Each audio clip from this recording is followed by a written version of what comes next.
Sabi naman ni Mark10122, ano maging isang international marketing partner? Alam nyo, magsasign lang kayo ng form sa SMDC ng IMP form. Okay?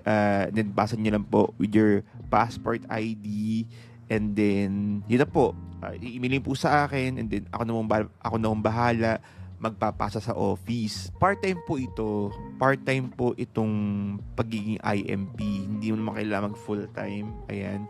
Meron tayong Sabado or Saturday Cascade or Saturday Webinar. So, mas maganda puntahan po natin. Ayan. Kasi ang laking bagay nito.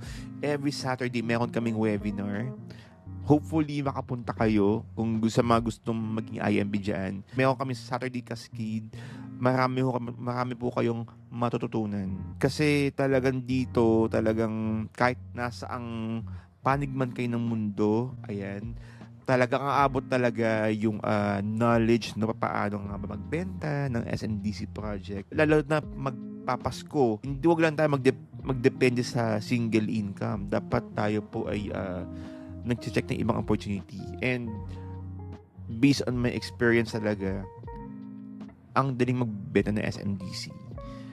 Kaya oy Mark, mag-email ka sa akin or mag-message ka sa aking WhatsApp number.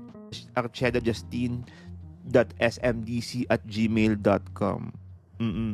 So, pag-email ka or mag-WhatsApp ka sa akin, and then ipadala ko yung form sa iyo via email.